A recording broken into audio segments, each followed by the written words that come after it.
ಇನ್ನು ರಾಜ್ಯ ರಾಜಕೀಯದಲ್ಲಿ ಸಚಿವ ಸ್ಥಾನ ವಿಚಾರಕ್ಕೆ ಸಂಬಂಧಪಟ್ಟಂತೆ ಹಲವಾರು ಸಚಿವರು ತಮಗೆ ಕೊಟ್ಟಿರುವಂತಹ ಸಚಿವರ ಸ್ಥಾನ ಅಸಮಾಧಾನವನ್ನು ವ್ಯಕ್ತಪಡಿಸ್ತಾ ಇದ್ರೆ, ಹಾಗೆ ಇನ್ನೂ ಕೆಲವರು ಶಾಸಕರು ನಮಗೆ ಸಚಿವ ಸ್ಥಾನವನ್ನೇ ನೀಡಿಲ್ಲ ಅಂತ ತಮ್ಮ ಗೊಂದಲವನ್ನು ವ್ಯಕ್ತಪಡಿಸ್ತಾ ಇದ್ರೆ, ಇದೀಗ ಗುಬ್ಬಿ ಶಾಸಕ ಶ್ರೀನಿವಾಸ್ ಅವರು ಈ ಬಗ್ಗೆ ಸ್ಪಷ್ಟನೆಯನ್ನ ಕೊಟ್ಟಿರುವಂತದ್ದು. ಮಂತ್ರಿ ಸ್ಥಾನಕ್ಕೆ ಒತ್ತಡ ಹಾಕಿಲ್ಲ ನಾನು ಅಂತ.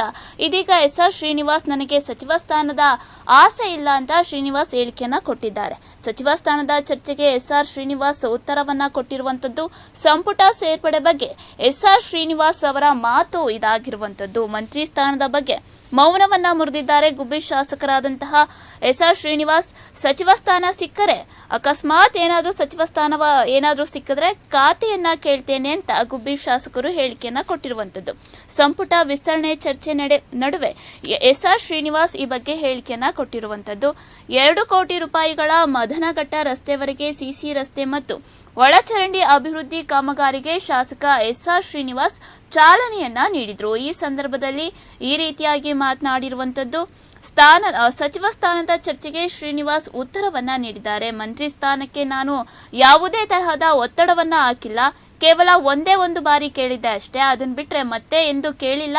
ಹೈಕಮಾಂಡ್ ಈ ವಿಚಾರಕ್ಕೆ ಸಂಬಂಧಪಟ್ಟಂತೆ ಸಾಧಕ ಬಾಧಕಗಳನ್ನ ನೋಡಿ ವಿಚಾರ ಮಾಡುವಂತಹ ಭರವಸೆಯನ್ನ ನೀಡಿದ್ದಾರೆ.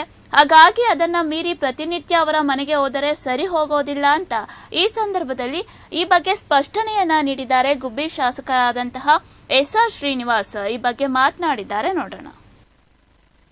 ಯಾರಿಗೆ ನಾನೇನು ಒತ್ತಡ ಹಾಕಿಲ್ಲ, ಒಂದೇ ಸರಿ ಹೋಗಿ ಕೇಳಿದ್ದೀನಿ. ಅವರು ನೋಡೋ ಸಾಧ್ಯತೆಗಳನ್ನ ನೋಡಿ ವಿಚಾರ ಮಾಡ್ತೀನಿ ಹೇಳಿದ್ದಾರೆ. ಅದನ್ನ ಮೀರಿ ಪ್ರತಿನಿತ್ಯ ಅವ್ರ ಮನೆ ಮಕ್ಕಳಿಗೆ ಹೋಗಿ ಯಾವ ಮನೆ ಇವನು ದಿನ ಬರ್ತಾನೆ, ಅದರಿಂದ ನಾವು ಹೆಚ್ಚು ಒತ್ತಡ. ಬೇರೆ ಶಾಸಕರಿಗೂ ಗುಬ್ಬಿ ವಾಸನವ್ರಿಗೂ ಬದಲಾವಣೆ ಕಾಣ್ತಾ ಇದೆ. DK ಅವ್ರ ಜೊತೆ ಬಹಳ ಆತ್ಮೀಯತೆ ಇದೆ. ಇಲ್ಲ ನಾನು ಸಿದ್ದರಾಮಯ್ಯವರಿದ್ರು ಆತ್ಮೀಯತೆ ಇದೆ, DK ಇದ್ದಾಗಲೂ ಆತ್ಮೀಯತೆ ಇದೆ, ಕುಮಾರಸ್ವಾಮಿ ಅವರಿದ್ದಾಗಲೂ ಆತ್ಮೀಯತೆ ಇದೆ. ಯಾರ ಜೊತೆ ಇರ್ತೀನೋ ಅವ್ರ ಜೊತೆ ಪ್ರೀತಿಯಿಂದ ಇರ್ತೀವಿ. ಯಾವ ಖಾತೆ ಗೊತ್ತಾಗ್ತೀರಾ? ಯಾಕೆ ಮಂತ್ರಿ ಮಾಡಲ್ವ ಖಾತೆ ಮಂತ್ರಿ ಮಾಡ್ತಾರೆ ಗೊತ್ತಿಲ್ಲ. ಏನೋ ಸಹಕಾರ ಸಚಿವ ಬೇಕು ಅಂತ ನಾನು ಅದು ವಿಚಾರನೇ ಇರ್ತೀನಿ, ಆ ಥರ ಎಲ್ಲೂ ಕೇಳಿಲ್ಲ. ಅಲ್ಲ, ಡೆಲ್ಲಿ ಕೂಡ ಹೋಗಿದ್ರಿ, ಸೊ ಕೊಟ್ಟೆ ಕೊಡ್ತಾರೆ. ನಾನು ಡೆಲ್ಲಿಗೆ ಹೋಗಿ 6-7 ತಿಂಗಳಾಯ್ತು. ನಾನು ಅದಾದ್ಮೇಲೆ ಯಾವಾಗಲೂ ಮೊನ್ನೆ ತುಮಕೂರು ಹೇಳಿಕೆ ಕೊಟ್ರಿ, ನಮ್ಮ ಸ್ನೇಹಿತರಿಗೆ ಹೋಗ್ತಾ ಇದ್ದೀವಿ ಹೋಗ್ಬೇಕು ಅಂತ ಅನ್ಕೊಂಡಿದ್ದೆ.